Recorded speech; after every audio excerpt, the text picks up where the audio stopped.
నమస్తే. ప్రస్తుతం మనతో పాటు సీనియర్ జర్నలిస్ట్ భరద్వాజ్ ఉన్నారు. ఆయనతో మాట్లాడదాం. నమస్తే సార్. నమస్తే. సార్, పాండిచ్చేరిలో తమన్నా, కాజల్ మీద కేసులయ్యాయి అని చెప్పేసి అంటున్నారు. ఈ బెట్టింగ్ ప్రమోషన్స్‌లో భాగంగా. అసలు ఈ కేసు ఎక్కడి వరకు వెళ్ళే అవకాశం ఉంది సార్? ఇంకా చాలా హీరోయిన్‌ల పైన కూడా ఉంది అంటున్నారు. అంటే క్రిప్టో కరెన్సీ లావాదేవీలకు సంబంధించిన ఒక సంస్థ అది. వాళ్ళు చేసినటువంటి కొన్ని ఈవెంట్స్‌లో వీళ్ళిద్దరూ పాల్గొన్నారు. ఓకే. అంటే వీళ్ళు పాల్గొనటం ద్వారా దానికి ఒక క్రెడిబిలిటీ వచ్చింది అనేది ఇప్పుడు ఆరోపణ. అశోక్ ఖన్నా అని ఒక రిటైర్డ్ ఎంప్లాయీ కేసేశాడు. అంటే ఆయన చెప్పడం 2.4 crores అని చెప్తున్నాడు. అంతకంటే పెద్దదే కావచ్చు కూడా. అంటే ఓ 10 మందికి సంబంధించిన లావాదేవీలకు సంబంధించి జరిగిన నష్టం, ఆ నష్టానికి సంబంధించి ఆయన కేసు వేస్తూ ఇలాంటి సంస్థలకి ఒక నమ్మకాన్ని కలిగిస్తున్నారు వీళ్ళు. ఈ సినిమా ఆర్టిస్టులు వాళ్ళు ఈ ప్రమోషన్ ఈవెంట్స్లో పాల్గొనటం వల్ల చాలామంది నమ్ముతున్నారు. వీటిని నమ్మి వీటిలో డబ్బులు పెట్టడం కానీ, లేదు ఈ లావాదేవీల్లో డబ్బులు పంపు చేయటం కానీ, ఈ యాక్టివిటీలోకి వచ్చి నష్టపోతున్నారు. కాబట్టి వీళ్ళకి కూడా బాధ్యత ఉంటుంది ఖచ్చితంగా. ఆ బాధ్యత వీళ్ళకి తెలిసేలాగా అంటే అప్రమత్తంగా ఉండాలి. ఏదైనా ప్రమోషనల్ ఈవెంట్కి కానీ, లేకపోతే ఒక కంపెనీకి యాడ్ చేసేటప్పుడు దాన్ని ఎండార్స్ చేస్తారు. ఆ ఎండార్స్ చేసేటప్పుడు ప్రాపర్ కేర్ తీసుకుని 10 మందిని అడిగి దాని పరిస్థితి ఏంటి, ఆ ప్రోడక్ట్ వాల్యూ ఏమిటి, అది ప్రజలతో ఎలా డీల్ చేస్తుంది, పబ్లిక్ దీని నుంచి మోసపోయే అవకాశం ఉందా, తమ వలన దీనిలో అంటే ఎందుకు తమని పిలిచాడు, ఎందుకు తమని ఇన్వాల్వ్ చేస్తున్నారు, ఇన్వాల్వ్ చేయటం ద్వారా కంపెనీకి వచ్చేటువంటి లాభాలు ఏమిటి, ఆ లాభాలకి వాళ్ళు ఇచ్చేటువంటి చెల్లింపులు ఏమిటి, దీని ద్వారా తమ ఇమేజ్కి వచ్చేటువంటి ప్రమాదం ఏమిటి, ఇవన్నీ కూడా ప్రాపర్ అంచనాలు లేకుండా పిలిచారు కదా అని చెప్పి ఒక రేట్ మాట్లాడుకుని ఈవెంట్కి వెళ్ళిపోతే ఇలా నష్టపోయే వాళ్ళ జాబితా చాలా పెరుగుతూ పోతుంది. వీళ్ళు అనేక బ్రాండ్స్ కూడా ఎండార్స్ చేస్తూ ఉంటారు. ఇలా ఎండార్స్ చేసినప్పుడు వీళ్ళ అభిమానులు కావచ్చు, లేకపోతే వీళ్ళని బిలీవ్ చేసేటువంటి జనాలు ఎక్కువ ఉంటారు జనరల్గా. అందుకనే చాలా బ్రాండ్స్కి సినిమా తారాలని ఎక్కువగా వాడతారు ప్రమోట్ చేయటానికి. ఇది ఈ రోజున కల్చర్ కాదు. సినిమా పరిశ్రమ ప్రారంభం నుంచి తారాలకు ఎప్పుడైతే పబ్లిక్లో ఇమేజ్ మొదలైందో ఆ ఇమేజ్ మీద బిజినెస్ మొదలైంది.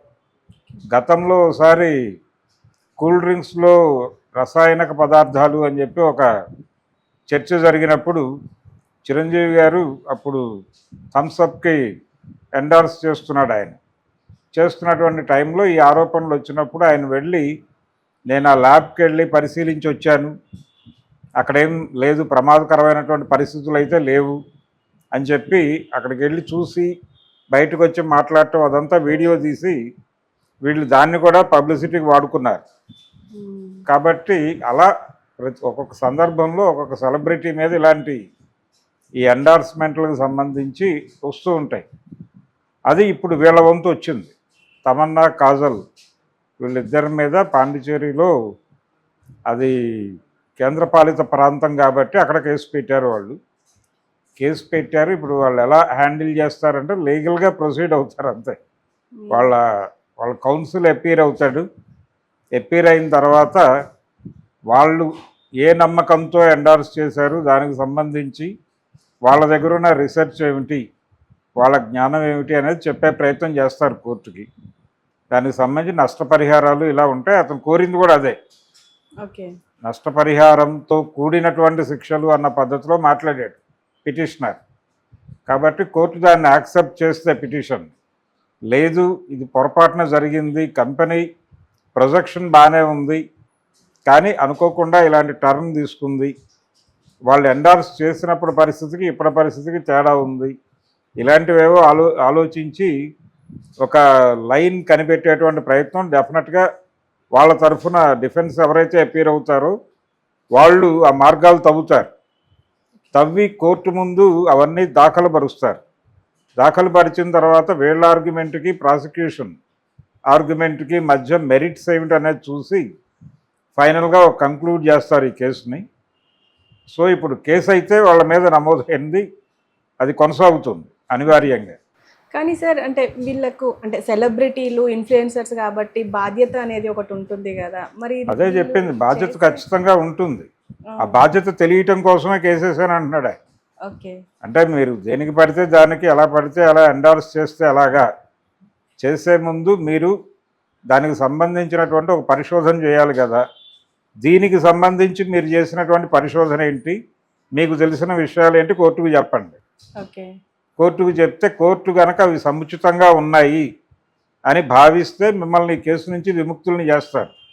లేకపోతే నష్టపరిహారంతో కూడినటువంటి శిక్ష వేయాలి అని కోరుతున్నాడు అతను. కాబట్టి ఏదో ఒక పెనాల్టీ ప్రోగ్రాం ఉంటుంది, ఆ పెనాల్టీ కట్టేసి బయటపడతారు వీళ్ళు. కట్టకుండా ఉండటానికి ఏ మార్గాలు ఉన్నాయనేది వాళ్ళ తరఫున ఎవరైతే డిఫెన్స్ అపీర్ అవుతారో ఆ కౌన్సిల్ పరిశోధన జరిపి ఆ కాగితాలు తీసుకెళ్ళి కోర్టుకు ఇస్తారు. మెరిట్స్ ఏమిటి అనే దాని మీద కోర్టు జడ్జిమెంట్ ఉంటుంది. సో వీళ్ళు బాధ్యతగా ఉండాలనేది ఆయన గొడవ. అంటే మీ మీద నమ్మకంతో జనాలు వస్తారు వీటిల్లోకి. ఒక చిట్ ఫండ్ కంపెనీలో, ఇప్పుడు ఫైనాన్స్ కంపెనీల్లో మీరు డబ్బులు పెట్టండి అనేస్తారు ఎవరో. అంటే ఆ కంపెనీని ఓపెన్ చేసేటప్పుడే ఓపెనింగ్ ఇదొకటి పెడతారు, పెద్ద ఒక సెర్మనీ.